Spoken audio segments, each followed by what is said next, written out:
Hey everybody, welcome to the Amanda Day Show. Today we're going to be making Moroccan chicken. The reason why I love Moroccan chicken, it's going to be like 4 ingredients, it's going to give you tons of flavor, and it's really low fat. And it takes about a half an hour to make. So before we start cooking, I've got a couple things. Of course, libations, product placement, and my apron. Thank you, assistant.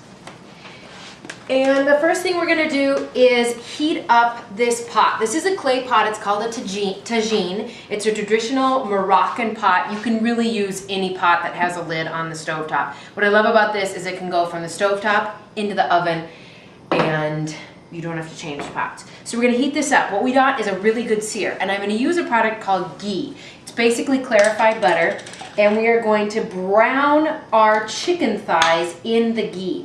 The reason why I use thighs are because they don't dry out. They have a little bit more fat than like a breast or the white meat, so they're not going to dry out as fast as that other type of meat.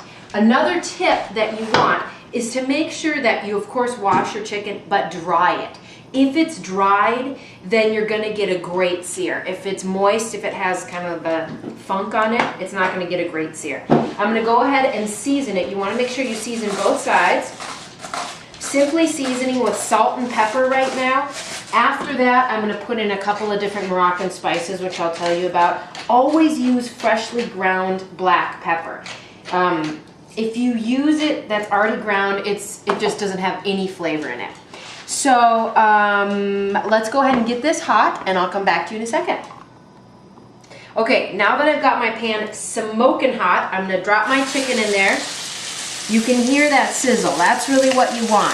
The reason why you want to make sure it's so dry and you want to get that sear is because it's searing in flavor. It's also going to sear in some of the juices, so that especially when you're dealing with chicken, you're not going to have that dried out flavor. Really what we're going for here is we just want a nice sear. We're not going to have to cook it through. So we're just going to get a sear. It's going to take a couple of minutes. I'll tell you the next step. I've cut up 2 medium onions. I've just given them a rough chop. After we sear these, I'm going to dump those in there. And I want you to remember we're layering flavor. That's what's going to give you so much flavor without a lot of fat, and really without a lot of time too. So we're going to just let that sear off for a little bit, and then I'll be right back. Okay, as you can see, I've added the onions, and I've let them cook for about 5 to 7 minutes. You want to wait till they start to get translucent. And once that happens, we're going to add in all of our fabulous spices. One of the things, obviously, I buy it in bulk, is turmeric. I am going to add about a teaspoon, a heaping teaspoon of turmeric.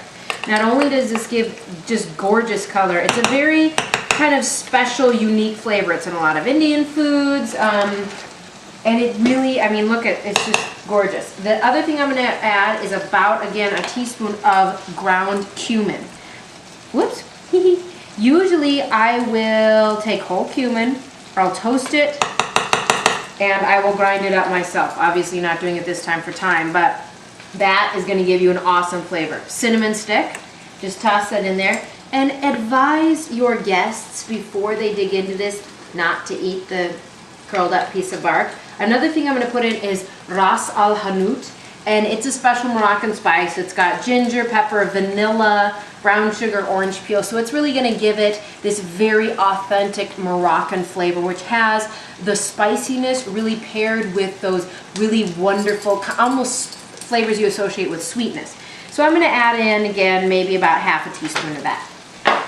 I'm going to go ahead and mix this all up, and you really want these flavors to combine, and I'm going to stew this all for about 20 minutes. You want to make sure that, you know, your chicken is cooked through. What I'm going to do here, sorry if that's loud on camera, is add some crushed tomatoes. I'm adding about a cup, maybe a little bit more of crushed tomatoes. And then at the very end of this, I'm also going to put in some peas, some fresh shelled English peas. So that's going to give this dish, again, a brightness that it would not normally have. It's gonna get you another vegetable, which is always good. And the flavors are gonna pair really, really well with this.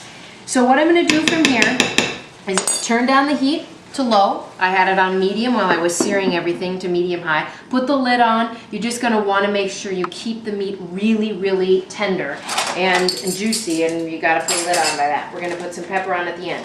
What I'm gonna do here is make, and I know couscous, everyone thinks couscous, but I like couscous, but something I like even better is called Israeli couscous. It's just a large pearl couscous. All we're gonna do to make that today is we're gonna heat up some olive oil, probably about a tablespoon of olive oil, into a pot, get that nice and hot, and we're going to saute the large pearl couscous. And with couscous, again, what you do is normally you just add in hot water. By sauteing it with olive oil, you're gonna add another layer of flavor. That's gonna make it so much better. And again, rather than cooking it with water, I'm gonna cook it with chicken stock. I'm gonna cook it with about 1 3/4 of a cup of chicken stock. So I'm gonna saute this and I'll get back to you. Okay, I've sauteed my lovely Israeli couscous, and I'm going to add in some hot chicken stock. Make sure any liquid that you're adding is hot. You don't want to cool this back down. You want to raise it back up to a simmer. I'm slowly adding this, and unless you want a couscous facial, don't put your head in there. I'm going to simmer this for about 12 minutes. So this takes approximately about how much time it's going to take to make pasta. Okay, so about 1 minute before my couscous was done, I added the peas. Really, I don't want them to get mushy. That's a big thing. Don't make your vegetables mushy. Nobody likes mushy vegetables. I'm putting that as the base of the dish. Then I'm going to come over here and add everything that's in the tagine, which is our chicken, our onions, our gorgeous spices, and we're going to just add that all over the top of that. And you are about to have a fantastic dinner in about a half an hour. It's something unexpected, and it's also something that's really good for you. So I'm just gonna put this over the top here, and it's lovely to serve it in a beautiful dish like this. And this is what you're gonna feed your guests. Bon appetit.